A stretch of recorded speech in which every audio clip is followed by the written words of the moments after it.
Maybe John himself is got a bug and he's frozen. Or he's got audio problems. But then he should be typing something to say, I can say something. It might be a tumor. It's not a tumor.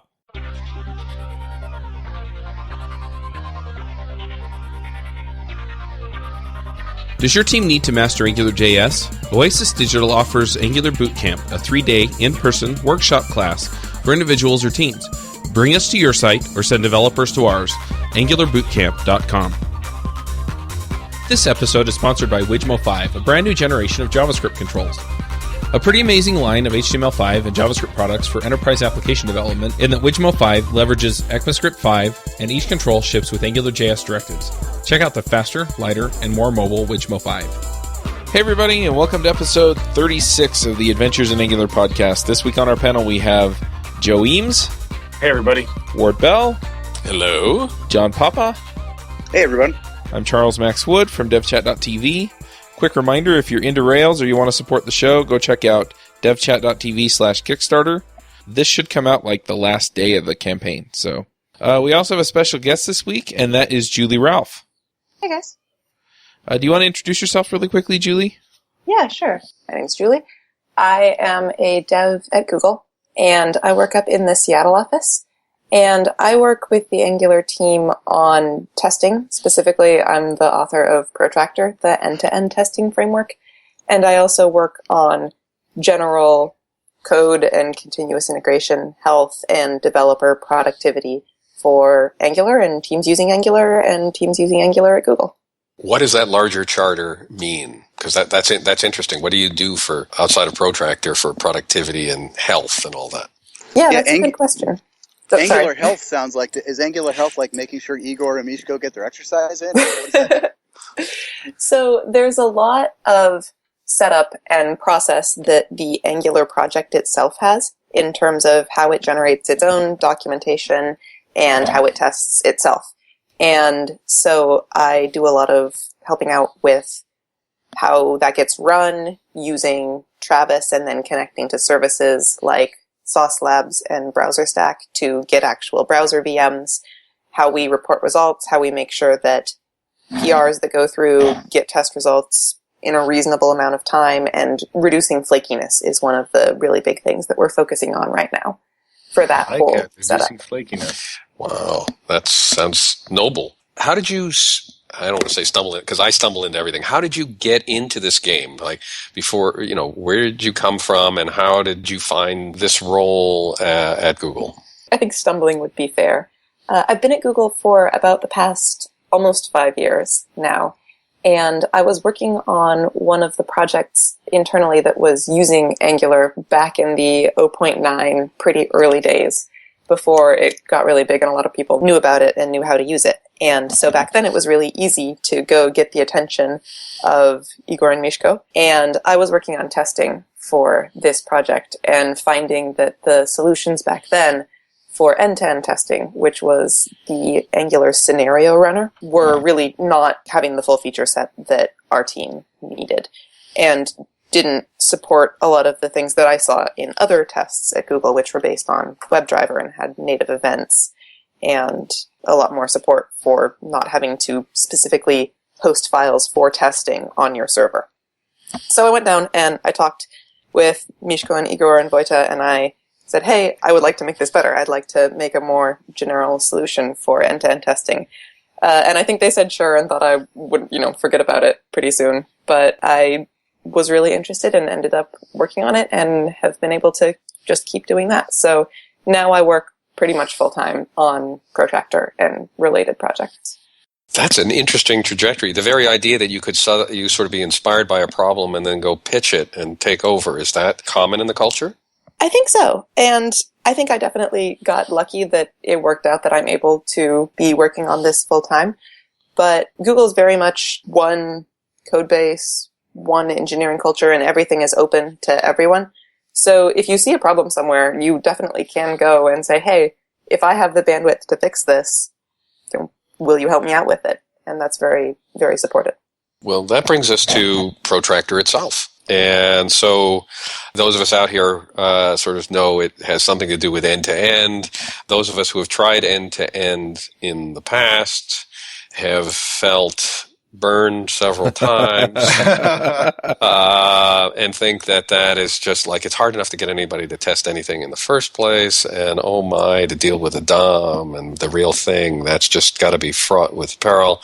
I'll get around to it someday maybe, but you've been out there talking protractor people, getting up, and I know our experience of fear has to be something you run into or dread or whatever, disgust. You have to have encountered this and feel that we might be missing an opportunity. So maybe you can tell us what it's like to kind of find that and address it. Sure, yeah. So end-to-end testing is terrible in general. And I think one of my favorite things that someone said about Protractor was, hey, this is surprisingly painless. And that's my goal, is to make end-to-end testing surprisingly painless now. So end-to-end testing shows a lot of symptoms of all sorts of errors that happen all throughout your application. So I think one of the problems is that it often gets blamed for problems all through the stack.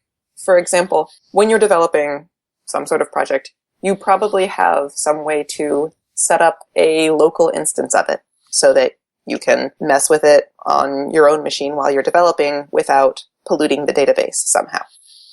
If you have that set up really cleanly, and that's very modular, then you can use that same sort of system when you're doing your end-to-end tests so that your tests don't go and pollute whatever database.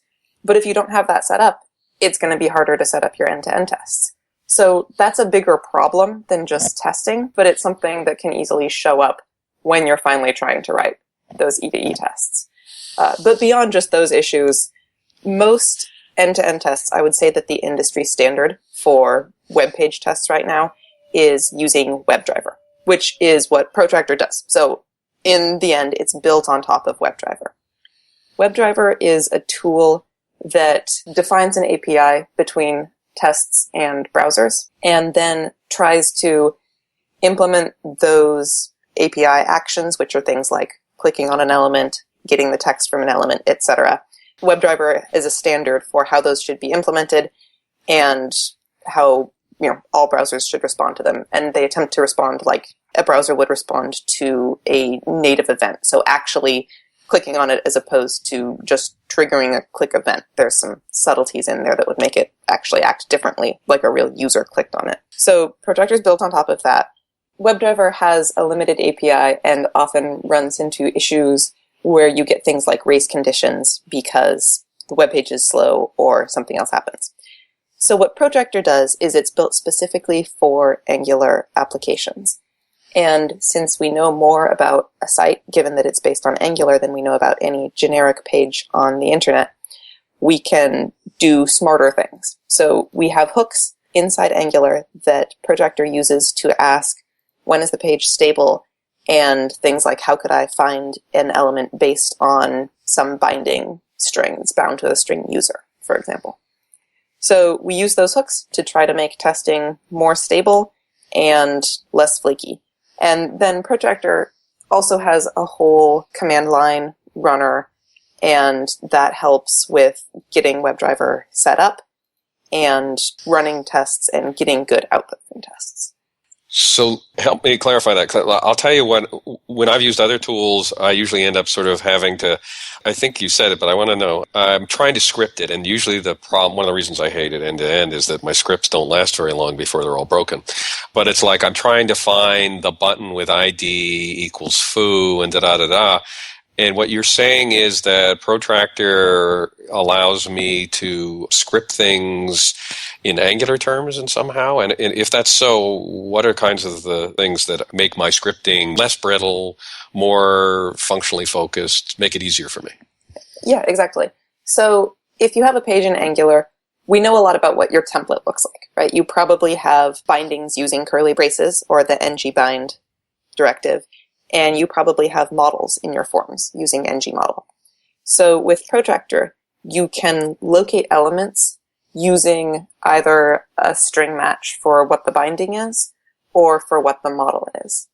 And this can be a lot more stable than using things like XPath selectors or CSS selectors that might change when you're just doing stylistic changes to your page. If you're changing what the ng model is bound to, you're probably actually changing some significant functionality that merits going in and modifying your test as well. So if I heard you correctly, then what I could say is instead of finding an element or an ID or a class or anything like that using selectors, I could say, go get me the model that's bound to this. Or could I even do that with like a click? For example, say, go call this method on this particular model. So you can do it with model. You can't actually do it with click right now. And we have had for a while thoughts about adding more ways of getting elements that are bound to certain events. So click and key press and those things. And we'll probably have a change that allows those selectors soon. And we're also thinking about what we want to do in the future for when Angular evolves to have new syntax in Angular 2, how we want to grab elements there. Yeah, because today, when I use Protractor, and it's a very infantile use of it that I grab things by model. So I can set properties and, say, enter my username, enter my order number, things like that. But then I have to go find the element to run, click the button to do the search, or click the button to do a save, for example. So is that still the model today with Angular 1.3, 1.4? And I have a follow-up question to that, too, but I want to hear your opinion on that first. Yeah, that's correct for now. Okay, and the second side of that is I know last time I went into this, it worked really, really well when I was writing Jasmine. And using the syntax for Jasmine with my tests to write the language for all my tests with Protractor. But I was at the time using Mocha quite a bit, and when I was using Mocha, I seemed to be struggling through with a lot more. Is there a preferred framework, or does it matter what framework I use when I'm using Protractor? So Protractor supports Jasmine and Mocha fairly well. And we also somewhat support Cucumber, although that's mostly community contributions and there are several known issues. And we actually have an arbitrary API for frameworks, so you can go in and, as long as you can hook into our framework API, add whatever custom framework you would like. Most of our tests are in Jasmine, and that is our primary use case. So we support both Jasmine 1.3 and Jasmine 2.1, which there's fairly significant differences between those, and we do have a migration guide if you're interested in moving from 1.3 to 2.0. But a lot of work's been done with Jasmine for making sure that, for example, stack traces give sane line numbers and timeouts work properly, and we just don't have the bandwidth to do all that work for every framework. So I would say Jasmine's definitely the best supported, and Jasmine 2.0 would be your best bet right now. And then Mocha's the next level of support there. Yeah, and the reason I kind of go down this road is that it's difficult, and I like how Word framed the question, it's difficult when you get into these realms to know what are all the players I need to be aware of. We've mentioned WebDriver, Protractor, Jasmine, or Mocha, for example. Is there anything else somebody needs to learn about, different concepts, before they kind of jump in here? You need to be able to use Node. Protractor is a Node program, so having some familiarity with that is useful. And it's also worth noting that every test file that you give to Protractor will be interpreted by a node. So you can do things like pull out helpers and use require to grab your helper files. Knowing about the browsers that you're testing on is also very helpful in terms of how you will debug and being able to use the developer tools. Yeah, how you can debug your end-to-end tests? Is that what you mean? Yeah. Yeah, I mean, so being able to, we have a feature where you can pause in the middle of your test, and then you could go and, for example, on Chrome, open up the Chrome Devs tools and look at your application from there. So general knowledge that you probably have from debugging when you're developing outside of end-to-end tests, but that's also very helpful. Got it. One of the things that used to, in all serious apps, I usually have to sort of navigate to the point of interest from the entry point. And that means, I have to put some script that's going to get me from screen to screen. Maybe I'm using one of the routers, and that can really go awry because they can lose track of where it is. Is Angular aware of the routers? Is there something that makes it easier to sort of pilot your way through to a place you want to be, or do you suggest that there's an alternative way to arrange your tests so you don't have that problem? So I think the best thing to do, if possible, is to make it so that you can navigate very close to the state that you want in your application by just going to a certain URL, right? So that means that you're encoding a lot of important information using an Angular router or such. But I know that not all applications are set up that way.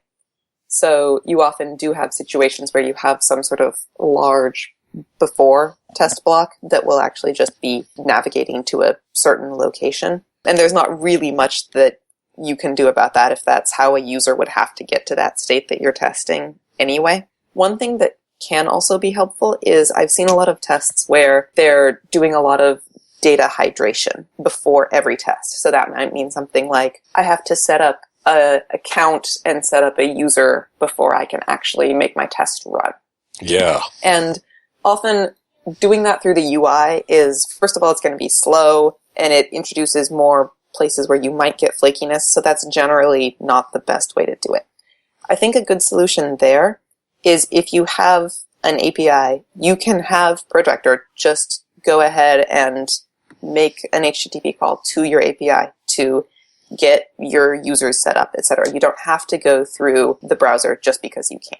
That gets into a sort of more general question of like, oftentimes your app is going to do something that is either going to leave bad traces behind or invoke a service like charging your credit card that you really don't want it to do. And so you're trying to get as close to the real thing as possible, but you're going to have to fake some things out in order to make it realistic.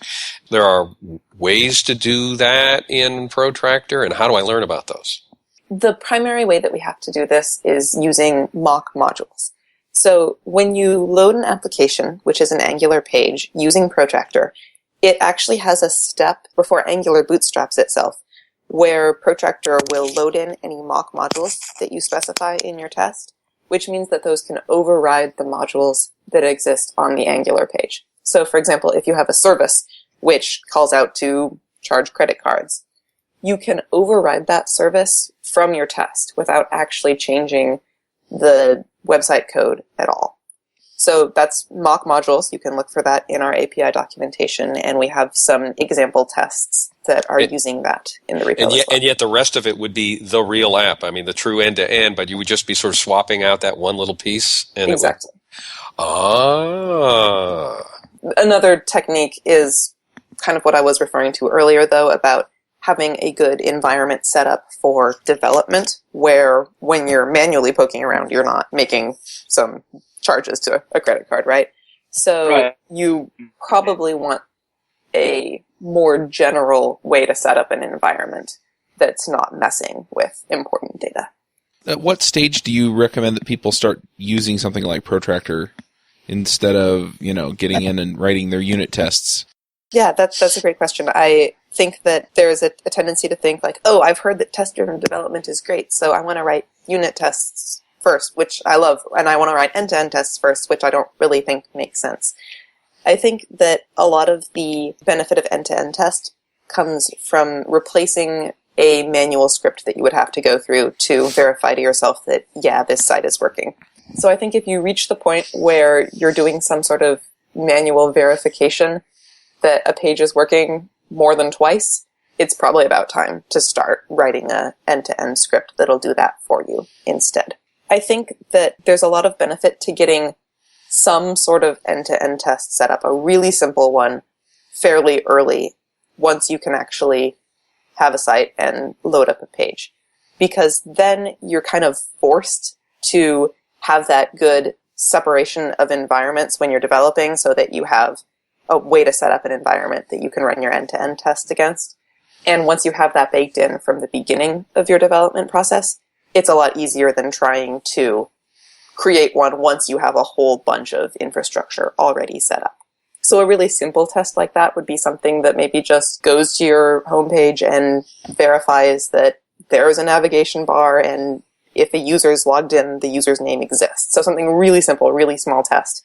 But from that test passing, you know that your front end's serving, you know that it's hooked up to your back end, however, you know that there's no terrible mistakes in your process. So imagine I did that, that sounds great. And by the way, I think that's how people should at least lay down the baseline for unit tests too, because they want to do something, and I just say, hey, just get it so it works at all. But so imagine we did that, and then we were able to hire you, which I know we can. And we said, hey, here's a page, I'd like to be able to write some tests over it. How long would it take you, like somebody really knew it, to carve out a couple of tests that would just give me a good sense that that page was behaving the way I want to? How does that time compared to writing a battery of unit tests against the functionality that lay behind that page? I think that how long does it take the user to interact with your page? Probably a couple of minutes. And ideally, when you're doing a protractor test, it should be that time that it takes a user to interact with the page, plus a little bit of time to go in and look up the template to see how you want to locate those elements. So, maybe multiply that time by a factor of 10 or something. That's probably a bit optimistic, but I think that's kind of the goal for how simple writing these tests should be. I see. So if I had a 1-minute scenario, you saying I could cover that scenario in 10 minutes, should be able to write a protractor test for that scenario in 10 minutes. I know that sounds aggressive to me. That would be fantastic. But you're saying it's at least order of magnitude around that? I think so. And I think, this is assuming that you have the basic infrastructure set up already. Right. Like, once I learn it, and once I learn Protractor, I'm not talking about learning that, but see, I have the sense that it's just so forbidding that I'd be spending hours to do the simplest thing. And you're saying it doesn't have to be that bad. Yeah, I think that a lot of that time also comes from debugging the test if it doesn't work, right? So if you have a setup where you can pretty quickly run your tests, you can use things like in Jasmine, there's the ability to do a focused it block, which will just run one file. And I believe in Mocha, it's it.only to just run that one test. So while you're developing your test, you can just run that one over and over and make sure it's working.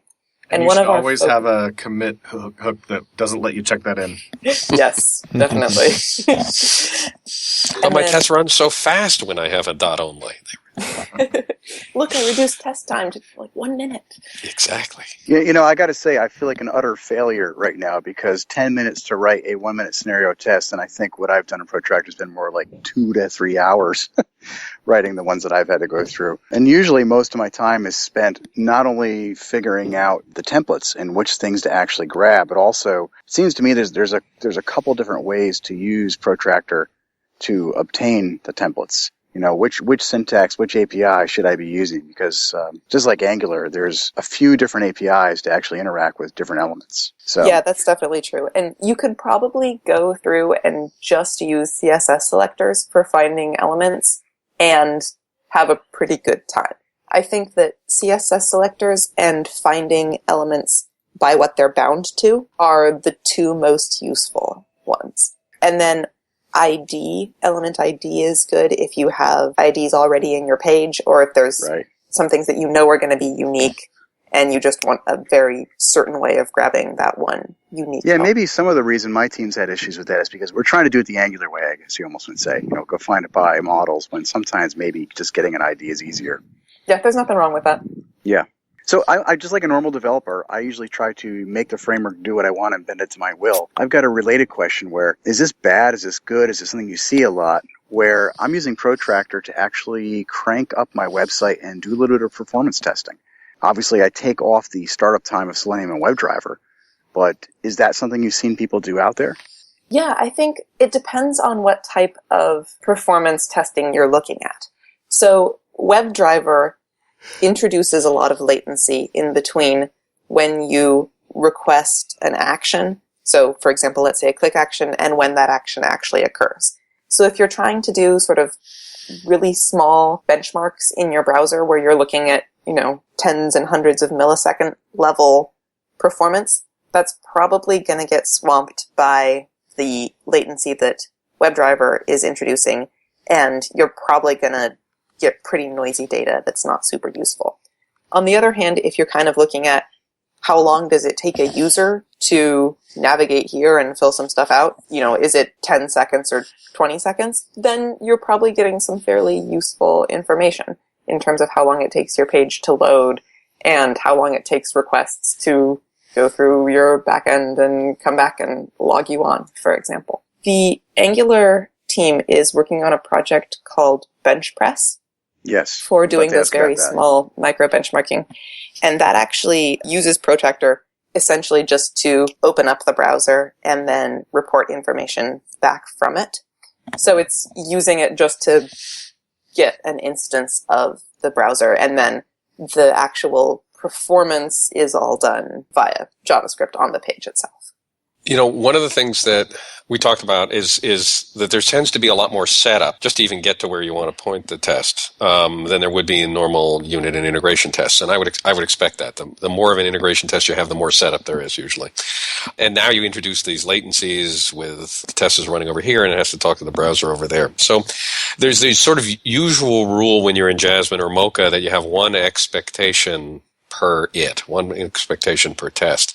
I have the sense that that's not terribly efficient. Is there a different style of writing tests when you're writing end-to-end tests? And if so, how do I learn about that? You know, I think a lot of that is up to your team and exactly how you prefer to write things and how important the time that the test suite takes is to you versus how important it is that each spec be completely hermetic, for example. Some teams really care about being able to run each spec out of context of everything else, and some teams are okay with maybe a file being able to run out of context of the other files, but each individual test inside the file might depend on things that come before it. These are hard questions to answer. And one of the things that we've been working on internally to Google is a sort of style guide with suggestions for how you might set up and write end-to-end tests with Protractor.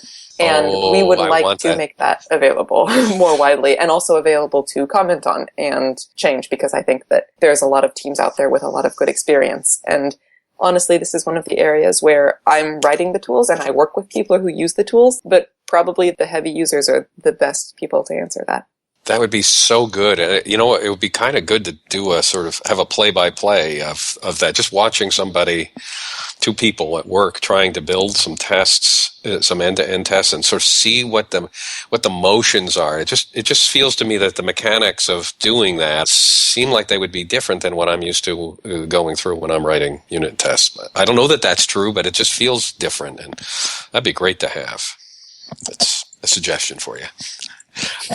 Given that I'm talking about this discrepancy, what kinds of things are great for end-to-end tests and what are really not? What should you just leave for different kinds of tests? Where do you say that boundary is? I think in general, if you can verify a behavior in a smaller test, that's probably better. So by a smaller test, I mean a unit test or maybe some sort of functional test where if you're testing your backends, you just hit your API directly. You don't have to test everything all the way through the browser UI. So if you're testing like business logic in your application with, depending on how I fill out this form, when do I get errors and when do I not get errors, for every single corner case, that's definitely unit test style behavior. Do you want to have one end-to-end test that looks at, hey, if I get an error, does the user get any sort of red bar error message? Yeah, I think that's more appropriate for an end-to-end test. So not worrying about corner cases and business logic very much, but looking at a user script. How would a user actually interact with the page, and does it work as expected? Yeah, my experience with end-to-end tests has been that usually there's some process that's critical to the application running. And so you want to test at least the happy path on that, just to make sure that, you know, for example, people can place an order, that credit cards get processed as much as you can test that anyway. So, you know, if you're using some payment processor and they have a sandbox, then it, you know, you may have it even run all the way to the sandbox and back. Or you may mock that part out and just make sure that it's making the right calls. But it's that kind of stuff where testing is a game of return on investment. And since unit tests and integration tests are much easier to write, and you can get a lot of value out of those with not a lot of effort, and then you decide where you're going to get payoff on the acceptance tests or the end-to-end tests, is my experience. So that's where you test the critical paths and make sure that they work, because without it, you're up a creek.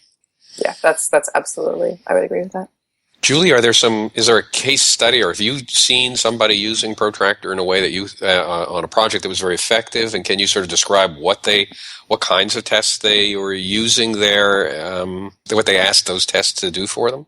Yeah, so I think we've got some internal teams that have fairly good testing stories, and I think that the big pieces of advice are using page objects to organize your tests. So for those who aren't familiar with them, page object is pretty much just a pattern for writing an end-to-end test that says that you should have a helper file for each view of your website that lists how to find the elements and simple actions on them. So for a login form, it would probably have a method to find the username, find the password, and actually fill it out.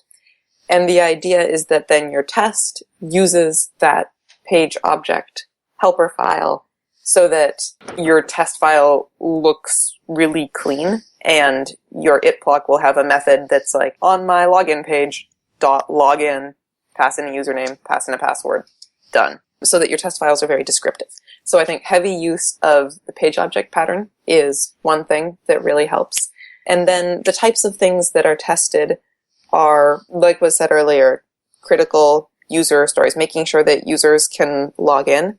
There are different levels of users in this application, so making sure that the user has the right authentications to see the pages that they are supposed to see and not see the pages that they're not supposed to see. And these are user scripts that are fairly easy to test and that they don't take forever. It's not filling out a 200-line form and testing every permutation of that, but they're really important for the application that those happen correctly. It's really important that someone with permission to see the account level settings can see them and someone without it can't.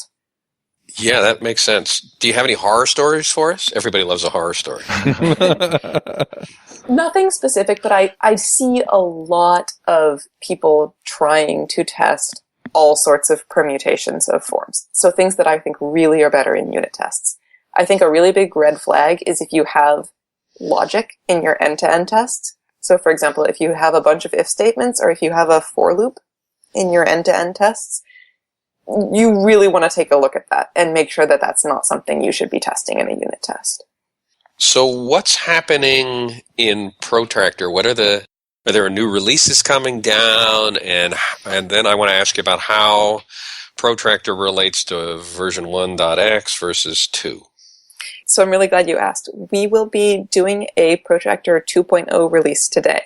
This is really not exciting.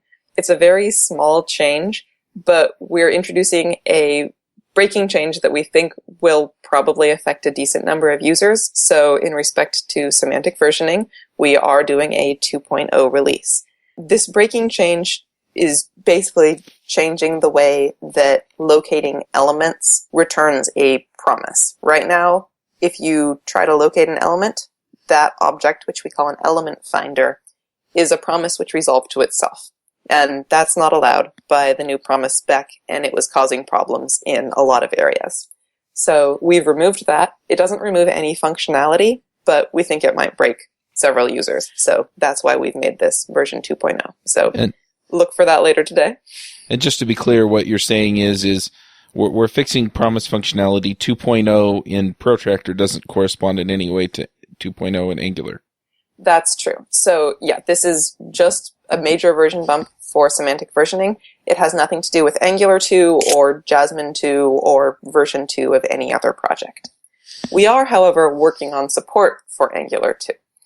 And I think that the goal for this is to make the process transition as seamless as possible so that if you have an application that you're upgrading in the future from Angular 1.x to 2.0, you could keep your end-to-end tests pretty similar and use that to help check that everything in the migration has gone forward. Again, this is still a work in progress. We don't know exactly what this will look like, but in the same way that there's hooks in Angular 1 that Protractor uses to help stabilize your tests and find elements, there will be hooks in Angular 2 that Protractor uses. So you're pretty involved then in the design process for 2.0 to make sure that it has that testability built into it. Yeah, and if you go and look at the Angular 2 GitHub page, we've got an issue tracking list, and you can follow along if you're really interested. Very cool. Well, I think we're about at the end of the time that we usually go to. In fact, I think we're a little beyond it. So let's go ahead and get to the picks. John, do you want to start us off with picks? Sure, I guess I can do that. So one of my picks in the theme of testing is there's this cool library out there written by some anonymous author named Bard.js, and it's my technical tip. I'm well known for not enjoying writing tests at all, and Bard.js is a nice test helper library which helps you write tests with much less friction using Jasmine or Mocha against Angular, and it's actually written by Ward Bell. It's up in NPM Empower. So it's my pick is if you don't know what Bard is, once you start writing tests, start writing them without it, then go check out Bard and then see how much time it saves you because it's pretty darn awesome. Joe Eames doesn't like tests either. No, I'm not really a big fan of tests. He said sarcastically. He said sarcastically as he has courses on the subject and strong opinions. You know, I almost feel like angry that Ward and you guys are doing the testing course on Angular. Like, that should have been my course. Well, we're going to send you to the anger management course, John. No, that's totally awesome that you guys are doing the pull site. Is it out yet, or are you guys still building it? No, you're We just are still kicking us in the tail to build it. Yeah. Get it done, guys. Come on. Ward and I are going through great pains to make sure it's really, really awesome. So it's still coming out. But we do have a play-by-play coming out, which is a 2-hour video of Ward and I struggling mightily to write tests right in front of your eyes. Oh, that's awesome. I love it. It was fun. We usually have fun, and that's part of what play-by-play is about. We're trying to bring the fun back into this, and I think Julie's going to bring the fun into end-to-end testing if there is fun to be had. I don't know. I promised surprising painlessness, not fun. Well, painless is more fun than pain. Well, see, I was thinking surprisingly painless end-to-end testing. You could call it SPEED.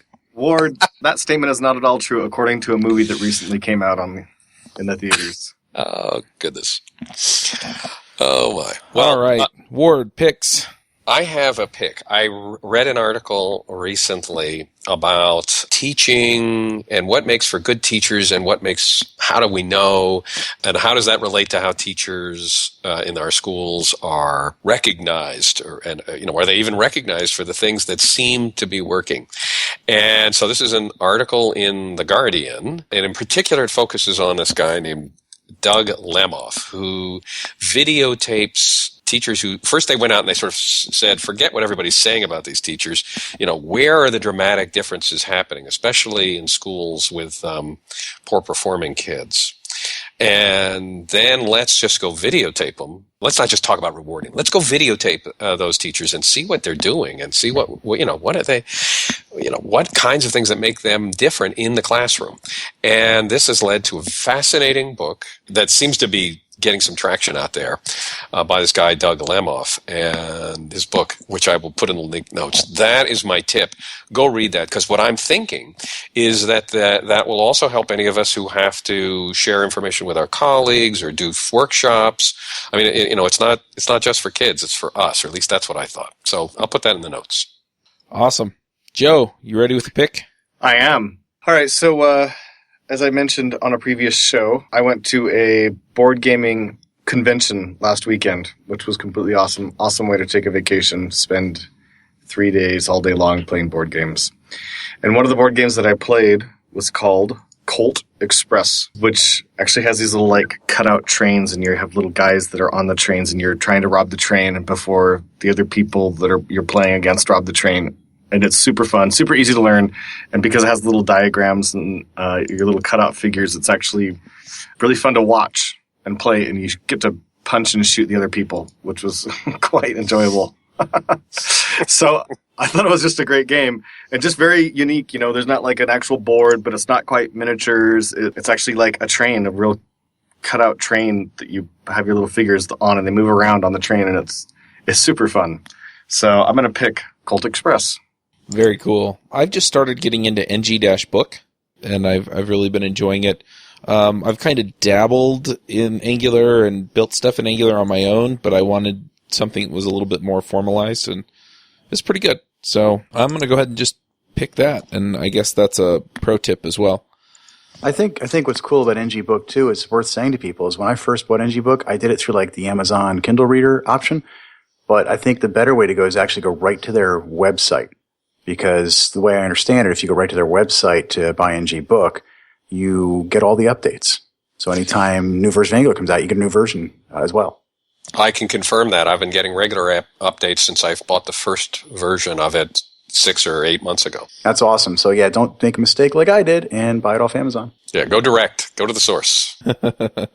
Nice. All right, Julie, do you have a pick, or you can give us a couple of picks if you got them? Yeah, I got 2 quick things. So the first is the Chrome DevTools State of the Union is out. The video is not up yet, but the annotated slide deck is, and the video should be out probably by the time you're hearing this podcast. And so that's a really nice way to just see an overview of new features that you might not have noticed or tried out, and they're doing a lot of really cool stuff. So DevTools State of the Union.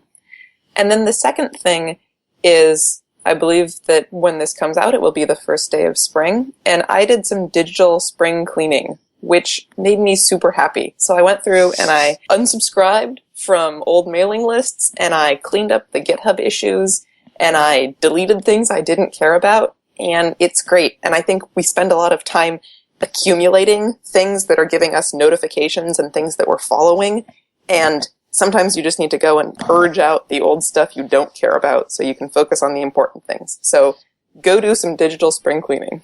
Awesome. Wow, that's a frightening prospect, man. You should see my garage. And his digital garage. You should see my inbox. Oh, you subscribe to Inbox 3000 like I do? Well, I, for one, want to say that I am so glad you came on, Julie. I've been really looking forward to the show, part because I like your work and the way you present, and part because I think that this end-to-end stuff is so scary and you make it seem less scary to me. Thank you. That is the goal, and we definitely hope to keep making it even better. All right. Well, that's awesome. Thanks for coming, Julie. Well, thank you so much for having me. This episode is sponsored by Mad Glory. You've been building software for a long time, and sometimes it gets a little overwhelming. Work piles up, hiring sucks, and it's hard to get projects out the door. Check out Mad Glory. They're a small shop with experience shipping big products. They're smart, dedicated, will augment your team, and work as hard as you do. Find them online at madglory.com or on Twitter at madglory. Hosting and bandwidth provided by the Blue Box Group. Check them out at bluebox.net. Bandwidth for this segment is provided by CacheFly, the world's fastest CDN. Deliver your content fast with CacheFly. Visit CacheFly.com to learn more. Do you want to have conversations with the Adventures in Angular crew and their guests? Do you want to support the show? Now you can. Go to adventuresinangular.com/forum and sign up today.